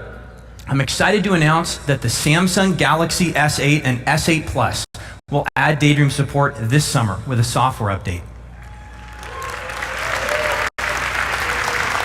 So Samsung, of course, they make many of the most popular phones in the world, and we're delighted to have them supporting Daydream. So great momentum in Daydream's first 6 months. Let's talk about what's next. So with Daydream, we showed that you can create high-quality mobile VR experiences with just a smartphone and a simple headset. And there are a lot of nice things about smartphone VR.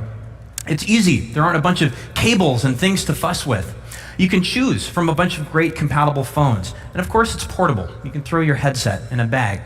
We asked, how can we take the best parts of smartphone VR and create a kind of device with an even better experience? Well, I'm excited to announce that an entirely new kind of VR device is coming to Daydream, what we call standalone VR headsets. And we're working with partners to make them. So what's a standalone headset? Well, the idea is you have everything you need for VR built right into the headset itself. There's no cables, no phone, and certainly no big PC. And the whole device is designed just for VR. And that's cool for a couple of reasons. First, it's easy to use. Getting into VR is as easy as picking the thing up. And it's 1 step in 2 seconds. And second, presence. And by that, I mean really feeling like you're there. By building every part of the device specifically for VR, we've been able to optimize everything. The displays, the optics, the sensors, all to deliver a stronger sense of being transported. And nothing heightens the feeling of presence like precise tracking, how the headset tracks your movement. And we've dramatically improved tracking with a technology that we call WorldSense. So WorldSense enables what's known as positional tracking.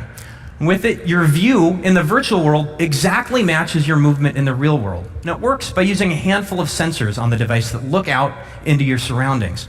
And that means it works anywhere. There's no setup, there's no cameras to install, and with it, you really feel like you're there. Now, just as we did with Daydream Ready smartphones, we're taking a platform approach with standalone headsets, working with partners to build some great devices. To start, we worked with Qualcomm to create a Daydream standalone headset reference design, a sort of device blueprint that partners can build from. And we're working closely with two amazing consumer electronics companies to build the first headsets. First, HTC, the company that created the Vive. We're excited about it too. They're a leader in VR, and we're delighted to be working with them on a standalone VR headset for Daydream. And second, Lenovo. We've been partners for years working together on Tango, and now we're excited to work with them on VR. These devices will start to come to market later this year. So that's the update on VR. Great momentum with apps, more Daydream-ready phones on the way, and a new category of devices that we think people are going to love. So let's turn to augmented reality. Now, a lot of us were introduced to the idea of AR last year with Pokemon Go. The app gave us a glimpse of AR, and it showed us just how cool it can be to have digital objects show up in our world. Well, we've been working in this space since 2013 with Tango, a sensing technology that enables devices to understand space more like we do. 2 years ago, in 2015, we released a developer kit. Then last year, we shipped the first consumer-ready Tango phone. And I'm excited to announce that the second generation Tango phone, the Asus Zenfone AR, will go on sale this summer. Now, looking at the slides, you may notice a trend. The devices are getting smaller, and you can imagine far more devices having this capability in the future. It's been awesome to see what developers have done with the technology. And one thing we've seen clearly is that AR is most powerful when it's tightly coupled to the real world, and the more precisely, the better. That's why we've been working with the Google Maps team on a service that can give devices access to very precise location information indoors. It's kind of like GPS, but instead of talking to satellites to figure out where it is, your phone looks for distinct visual features in the environment, and it triangulates with those. So you have GPS. We call this VPS, Google's Visual Positioning Service. And we think it's going to be incredibly useful in a whole bunch of places. For example, imagine you're at Lowe's, a home improvement store that has basically everything. And if you've been there, you know it's really big. And we've all had that moment when you're struggling to find that one weird random screwdriver thing. Well, imagine in the future, your phone could just take you to that exact screwdriver and point it out to you on the shelf. Turns out we can do this with VPS. And let me show you how. And this is working today. So here we are walking down an aisle at Lowe's, and the phone will find these key visual feature points, which you can see there in yellow. And by comparing the feature points against previously observed ones, those colorful dots in the back, the phone can figure out exactly where it is in space down to within a few centimeters. So GPS can get you to the door, and then VPS can get you to the exact item that you're looking for. Further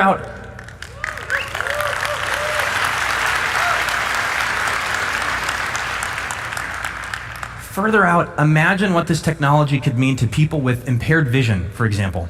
VPS in an audio-based interface could transform how they make their way through the world.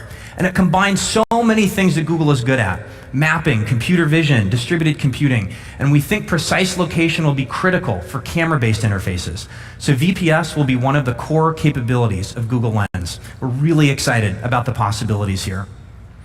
So last thing I wanted to share is something that we've been working on that brings many of these capabilities together in a really important area, and that's education.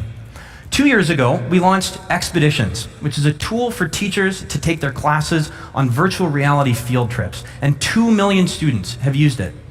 Today, we're excited to announce that we're adding a new capability to Expeditions, AR mode, which enables kind of the ultimate show and tell right in the classroom. If we could roll the video, please.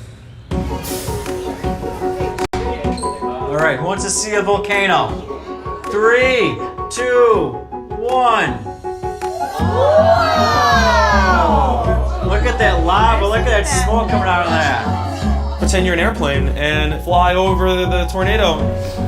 That's the top of it. What do you see? It's either asteroid, meteorite. We're learning about DNA and genes, things that we can't see. And so the most exciting thing for me with the AR technology was that I could see kids get an aha moment that I couldn't get by just telling them about it. The minute I saw it pop up on the screen, it made me want to get up and walk to it. We actually get to turn around and look at things from all angles, so it gave us a nice perspective. See if you can figure out what that might be based on what you know about the respiratory system. I got to see where the alveoli branched off, and I could look inside them and see how everything worked, which I never saw before, and it was really, really cool.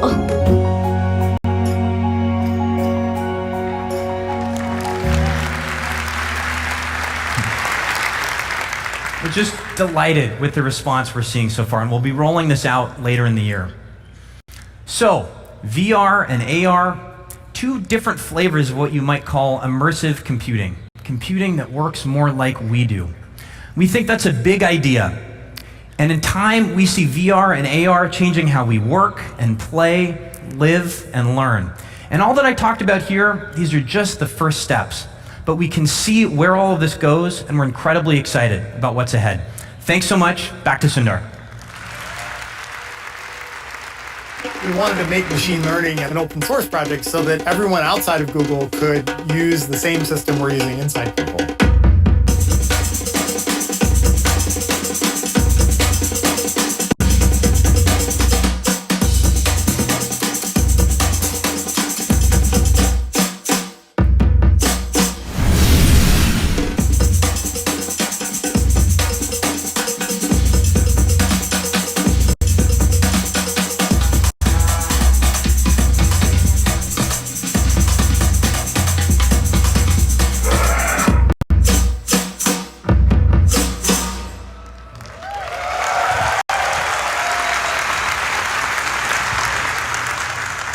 It's incredible when you open source platform and you see what people can do on top of it.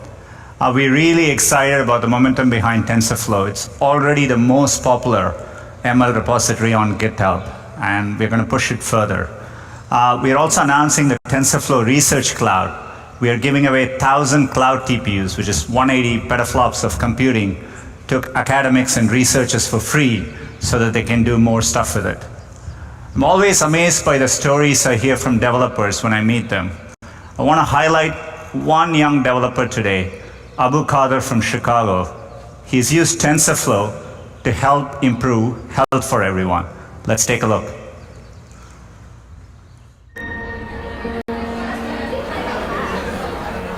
My name is Abu. I am a high school student, 17 years old. My freshman year, I remember Googling machine learning. Had no clue what it meant. That's the really cool thing about the internet, is that someone's already doing it, so you can just YouTube it and it's right there. The minute I really saw what machine learning can do, it kind of like hit something within me, this like need to build things to help people. My parents are immigrants from Afghanistan. It's not easy coming in. The only reason we made it through some of the times that we did was because people showed acts of kindness. Seeing that at an early age was enough for me to understand that helping people always comes back to you. How are you? And then it kind of hit me in a way where I could actually genuinely help people. Mammograms are the cheapest imaging format there is. It's the most accessible to people all around the world. But one of the biggest problems that we see in breast cancer is misdiagnosis. So I decided I was going to build a system for early detection of breast cancer tumors that's accessible to everyone and that's more accurate. How was I going to do it? Machine learning. The biggest, most extensive resource that I've used is this platform called TensorFlow. I've spent so many hours going really deep into these open source libraries and just figuring out how it works. Eventually, I wrote a whole system that can help radiologists make their decisions. I'm by no means a wizard at machine learning. I'm completely self-taught. I'm in high school. I YouTubed and just follow my way through it. You don't know about that kid in Brazil that might have a groundbreaking idea, or that kid in Somalia. You don't know that they have these ideas, but if you can open source your tools, you can give them a little bit of hope that they can actually conquer what they're thinking of.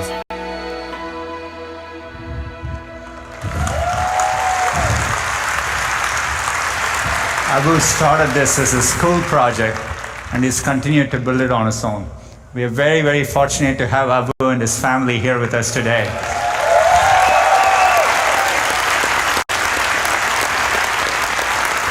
Thank you for joining us. Enjoy I/O. We've been talking about machine learning in terms of how it'll power new experiences in research. But it's also important we think about how this technology can have an immediate impact on people's lives by creating opportunities for economic empowerment. 46% of US employers say they face talent shortages and have issues filling open job positions, while job seekers may be looking for openings right next door. There is a big disconnect here. Just like we focused our contributions to teachers and students through Google for Education, we want to better connect employers and job seekers through a new initiative, Google for Jobs. Google for Jobs is our commitment to use our products to help people find work. It's a complex, multifaceted problem, but we've been investing a lot over the past year, and we've made significant progress. Last November, we announced the Cloud Jobs API. Think of it as a first fully end-to-end pre-trained vertical machine learning model through Google Cloud, which we give to employers. FedEx, Johnson & Johnson, HealthSouth, Carrier Builder, and we are expanding to many more employers. So in Johnson & Johnson's career site, they found that applicants were 18% more likely to apply to a job, suggesting the matching is working more efficiently. And so far, over 4.5 million people have interacted with this API. But as we started working on this, we realized the first step for many people when they start looking for a job is searching on Google. So it's like other search challenges we have worked in the past. So we built a new feature in search with the goal that no matter who you are or what kind of job you're looking for, you can find the job postings that are right for you. And as part of this effort, we worked hard to include jobs across experience and wage levels, including jobs that have traditionally been much harder to search and classify. Think retail jobs, hospitality jobs, etc. To do this well, we have worked with many partners: LinkedIn, Monster, Facebook, Carrier Builder, Glassdoor, and many more. So let's take a look at how it works. Let's say you come to Google and you start searching for retail jobs, and you're from Pittsburgh. We understand that. You can scroll down and click into this immersive experience, and we immediately start showing the most relevant jobs for you. And you can filter, you can choose full-time, and as you can see, you can drill down easily. I want to look at jobs which were posted in the past 3 days, so you can do that. Now you're looking at retail jobs in Pittsburgh posted within the last 3 days. You can also filter by job titles. It turns out employees and employers use many different terminologies. For example, retail could mean a store clerk, a sales representative, store manager. We use machine learning to cluster automatically and so that we can bring all the relevant jobs for you. As you scroll through it, you will notice that we even show commute times. It turns out to be an important criteria for many people, and we'll soon add a filter for that as well. And if you find something that's of interest to you, so maybe the retail position in Ross, and you can click on it, and you end up going to it right away, and you're one click away. You can scroll through, find more information if you want, and you're one click away from clicking and applying there. It's a powerful tool. We are addressing jobs of every skill level and experience level, and we are committed to making these tools work for everyone. As part of building it, we literally talk to hundreds of people. So whether you're in a community college looking for a barista job, a teacher who's relocating across the country and you want teaching jobs, or someone who's looking for work in construction, the product should do a great job of bringing that information to you. We are rolling this out in the US in the coming weeks, and then we are going to expand it to more countries in the future. I'm personally enthusiastic for this initiative because it addresses an important need and taps our core capabilities as a company, from searching and organizing information to AI and machine learning. It's been a busy morning. We've talked about this important shift from a mobile first to an AI first world. And we are driving it forward across all our products and platforms so that all of you can build powerful experiences for new users everywhere. It'll take all of us working together to bring the benefits of technology to everyone. I believe we are on the verge of solving some of the most important problems we face. That's our hope. Let's do it together. Thanks for your time today and enjoy Google I/O.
Wow, people, that was it. You know what I'm saying? Hey, I thought we was going to see some Google Pixels on deck or whatever, but you know what I'm saying? We saw the software.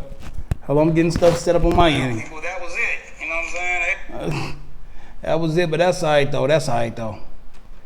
Hey, that's it. Smart home, man. My dude. What the hell?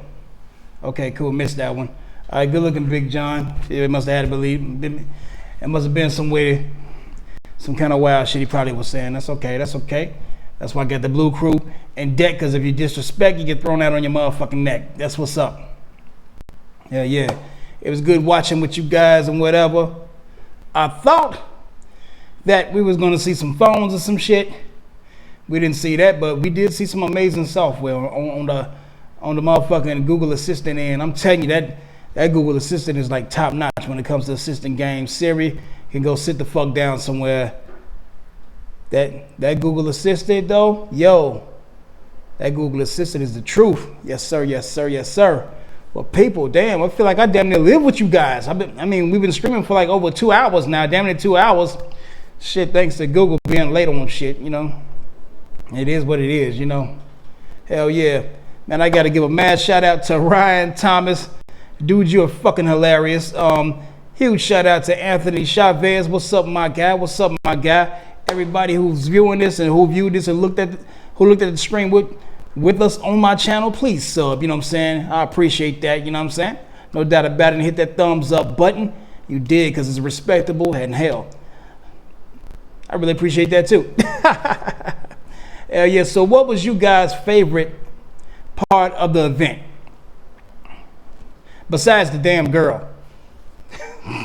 See, I gotta say that because Ryan to go ham and start talking about the chicks and shit.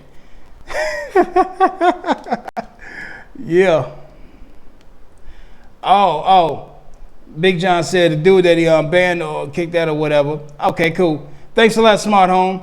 Okay, cool. He subbed me. Cool. I'll sub you back. No doubt about it. Exactly. No spamming on the channel or anything like that. It's like, see, Smart Home, a lot of times a lot of people don't know that that's etiquette. It's like with me, if you show me support, you ain't even got to ask anything, or anybody on my stream. If you show support here, we'll support you over there. You ain't even got to go ahead and spam anything. That's just the way we rock over here. So, you know what I'm saying? We'll check you out, bro. And thanks for the sub, man. And thanks for hanging out with us and everything. No doubt about it. Because I know how it is, because some of these YouTubers out here be flaky as hell. They want you to sub their shit, and they won't support you or anything, and that sucks. That's some punk shit right there, or whatever. That ain't the way it's supposed to be. You know what I'm saying? I'm a real man. You know what I'm saying? I'm a real man, dude. Seriously, Smart Homes. There's real people on deck up in here. You know what I'm saying? You support us, we support you. You ain't even got to ask. It's just the way it is. Know what I mean? Yeah. But that water balloon fight shit, that was the highlight of the whole damn thing. I'm just letting y'all know. When old girl said 500 or whatever, got the $500 for the donation or whatever, shit, it started doing them start getting hit by them damn water balloons. That shit was funny as hell, man. That was funny as fuck, no doubt about it. And man, Siri though, no, not Siri, Google Home though, the Google Assistant, that software is so damn integrated and so damn tough. I gotta go get me a Google Home now. Especially because I'm gonna start having some of you guys call in, you know what I'm saying, whatever, when I'm doing live streams or whatever, doing this, that, and the third. It'd be cool to do that shit on Google Home, you know what I'm saying? Answering calls and everything.